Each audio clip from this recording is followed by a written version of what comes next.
Hey, welcome back to another Black City Coffee vlog. In this video, we're talking about books. Do they actually help? I got this question, like, if you could go back in time, like, what would you say to yourself as a newbie roaster? Do you think all the books helped, or they didn't, or what's your take, right? So I get this question every so often. I only know what I did, right? I don't have a control of like a past self that didn't have any books or didn't just curiously start curating things and like, just start learning. Like a lot of my learning has been like yours. Like, oh, I'm curious about such and such. I'm going to read about it, or I'm going to watch a video on it, or I'm going to go to a seminar on it and just naturally, organically learn. Because for one thing, I was like, do we want to get into coffee? What does that mean if we want to get into coffee? And, my definitions were always very loose, because I really didn't want to take away from the organic nature of learning and having fun and just kind of finding my way with coffee and trying to keep the romance alive.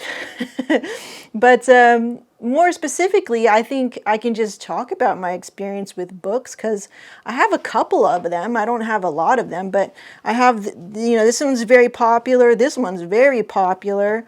This one too. This is not really about roasting, but it has some stuff on coffee. Dear Coffee Buyer, I think was pretty helpful in some sense. And then I have the friggin' Klatch Roaster Training Manual. So first note about reading and about books. It's kind of like my take on books. Books are really a fancy way of kind of just summing up all the things that you thought at one time.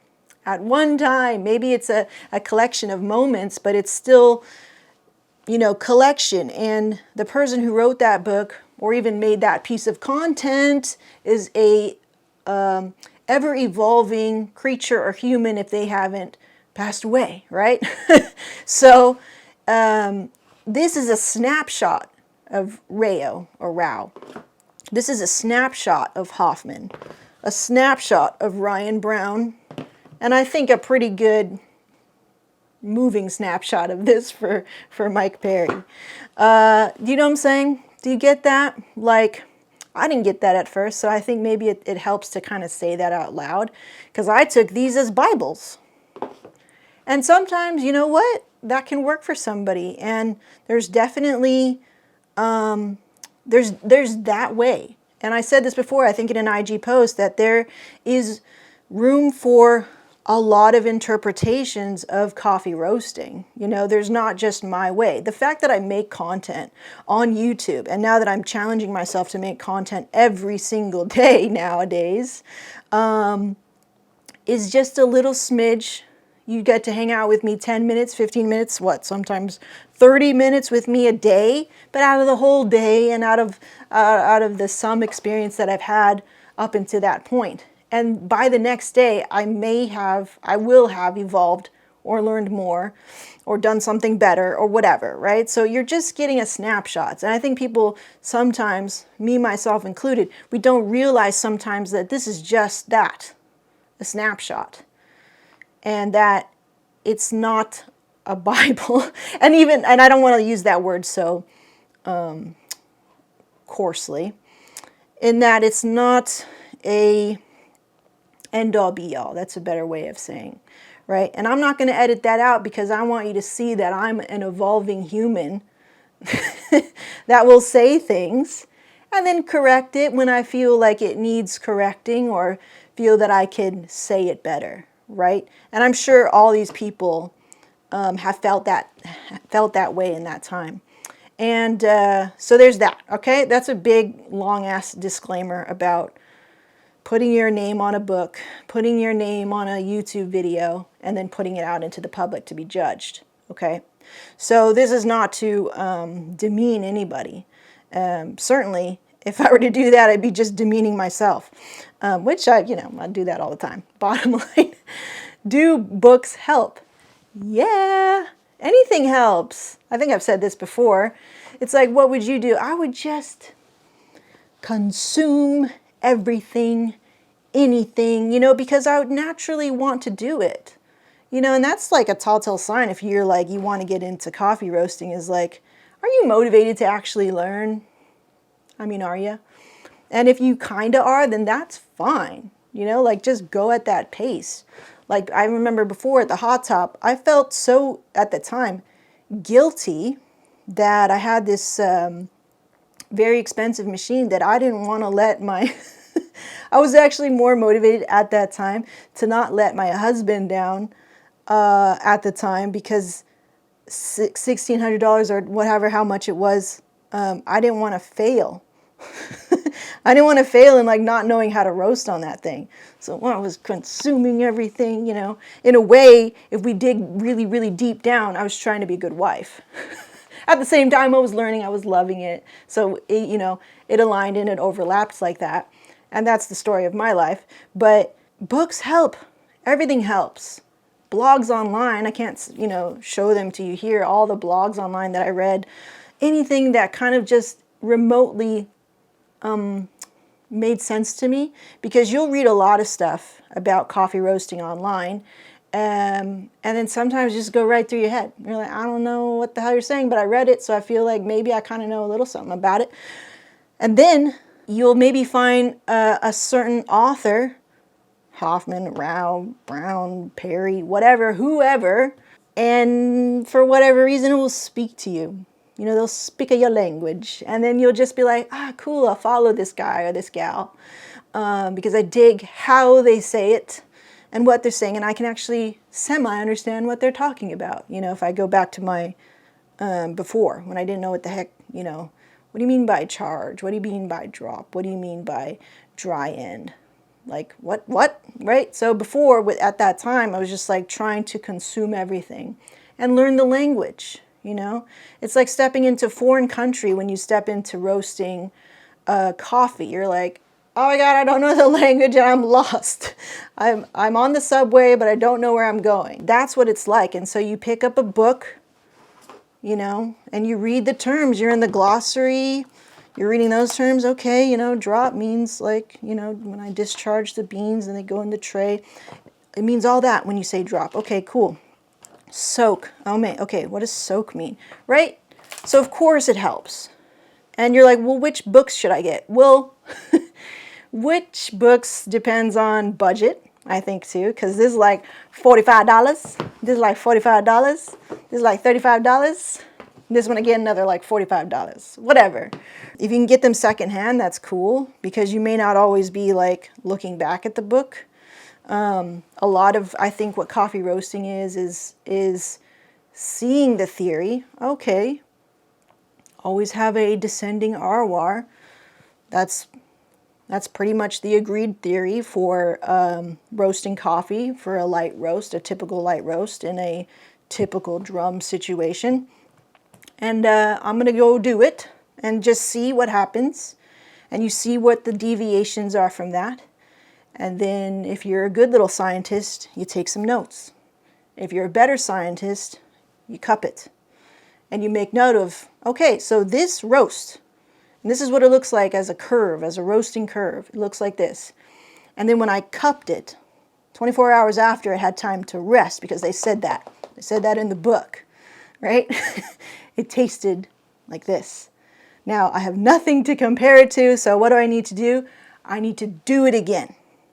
Why? Because I'm a good scientist. I'm a good scientist, so I do the experiment again.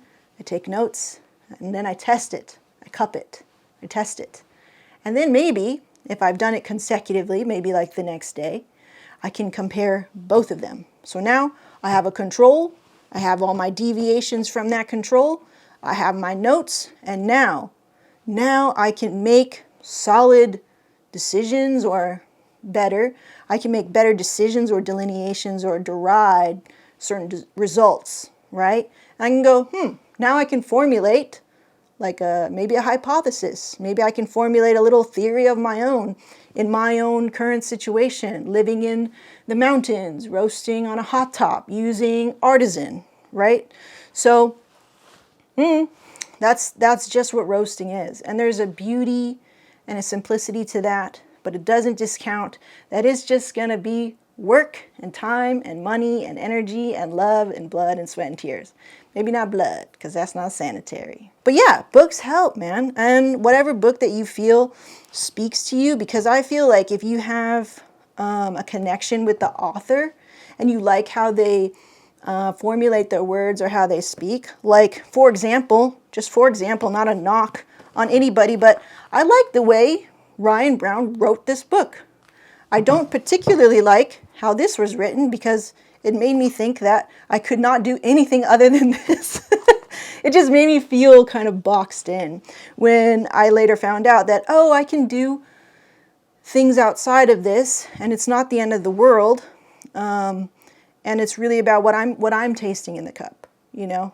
Rao doesn't know what I'm doing, doesn't care, doesn't give a crap what I'm doing.